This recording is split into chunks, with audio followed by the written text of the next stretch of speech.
Abu, Aboye, Abushishe, everyone. So I had a dream a little while back, um, and it was a scary dream. It was. So I had a dream that I was in my workplace, in an office on like the 17th floor, and everyone started running. So you know how we are. When one person runs, we all run. So everyone's running. I don't know why we're running. I can't see anything. I didn't even look back. I just started running and going with people. So a few people I was with, we ran into a room and barricaded it. Um, and so none of us knew what was going on, but we could start hearing gunfire, like a machine gunfire. Um, and so we were scared, and I could feel this fear just running through me that someone was going, like, people are dying right now, people are getting hurt, and it was getting closer. So as it got closer, I saw, because in the door there was a window, and I could see this woman that I worked with staring through the window. And even though she didn't say it with her words, it was like she was talking to all of us in her mind. And, but everyone could hear it. And she looked at me and she said, Dionne, you have always been cool with me. You've always been nice to me. So I'm going to leave this room alone. And so then she went to the next room and started all over again. And something in me wanted to remove myself from that room and get away as fast as possible in case she changed her mind. So when I hear that she kind of is busy in another room, I remove the barricade, open the door, and me and the other people start taking off running. Some of them went downstairs, but then somehow when they went downstairs, she was downstairs there and began to fire at them. And so I ran upstairs.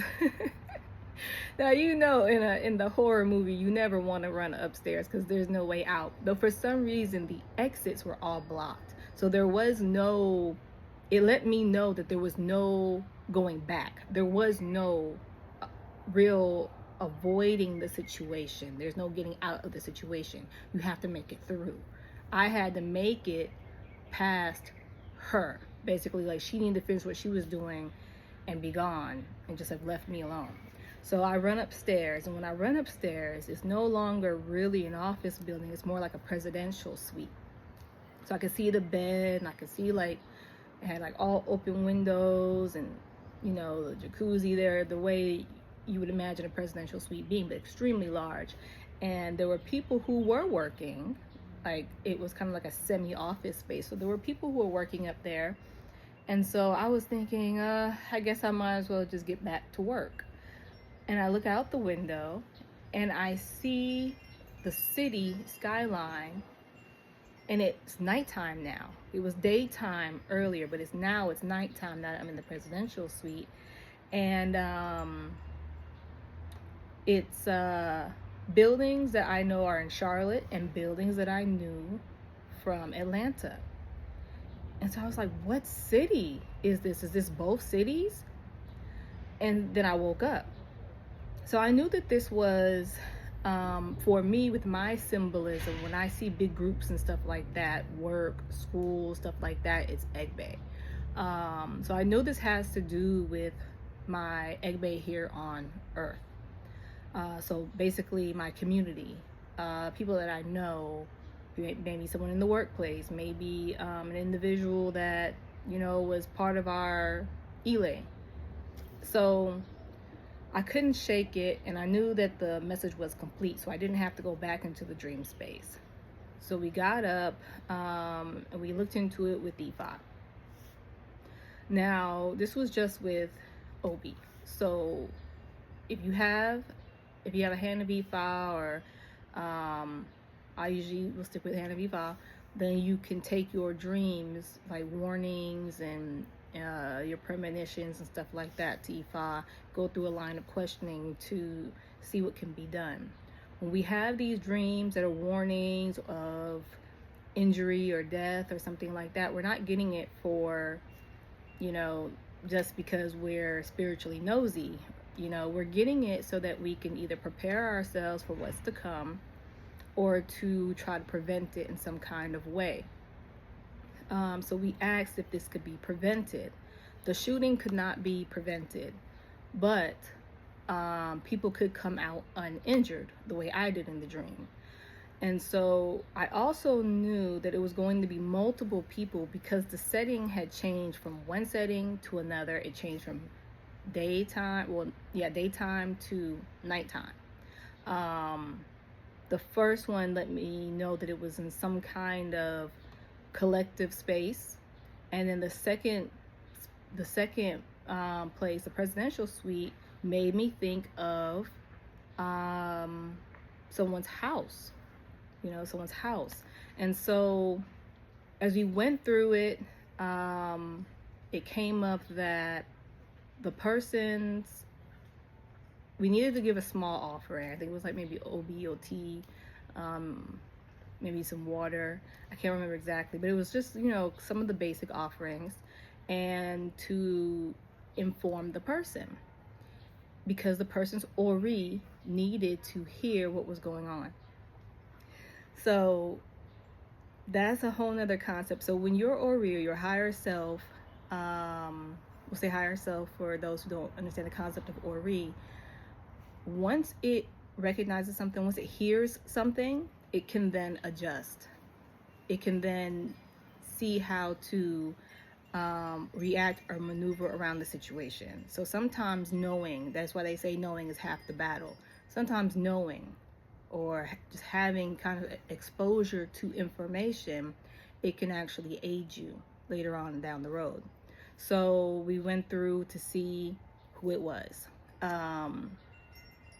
So for me, it didn't come to me right away who it was, because I wasn't that familiar with the person, even though I dreamt about them. So those of you who know me know that you may see me walking around your dreams or coming to tell you something in a message, because this is my relationship with the Dreamspace and with those sources that provide the messages. But that's another video.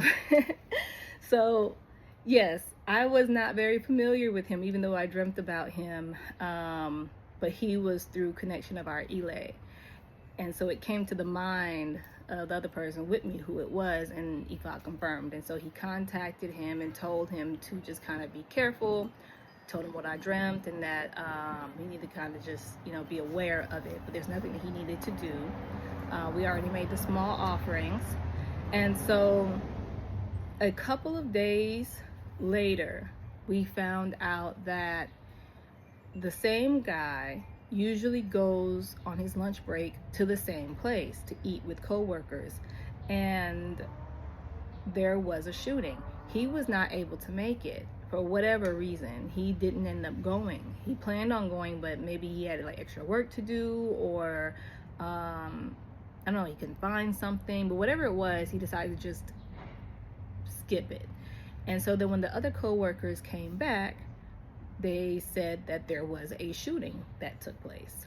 And then maybe a week or two later, I was talking to one of my friends who's also in the Ile at the time, and she was saying how they were sleeping, and the next door neighbors, someone was shooting at their house, and she was so happy that the bullets didn't end up going into their house. I think some certain area their house might have gotten hit, but nobody got hurt, and it wasn't like a really damaging area. And so when we get these dreams, when we get these warnings, they're not just for us, right? They're for us to be able to try to prevent it, try to pray on it, try to rebuke it, so to say, that rebuke it, and prevent it from happening. In this situation, like I said, I knew it wasn't a way to stop the event from taking place, but it was a way to make sure that everyone made it through safely. So, if you are a dreamer or would like to learn more about your dreams and how to dream and how to shape your dream space, what you can do with it, what to do when you have these types of dreams, when you have warnings, then please, I encourage you to join us at the Egbe Dream Network. So it is a community of dreamers that I've created. It's been going on for about 6 months, 6 to 8 months. And with my pilot group, we have noticed that people have definitely got more comfortable in the dream space. They have started dreaming with each other, and you will learn what that means. And they have also started dreaming about each other. So it's kind of a very interesting thing when people begin to open themselves up to the dream space and they become closer to other dreamers. Their dreams also will start to sync, and then their dreams will also increase.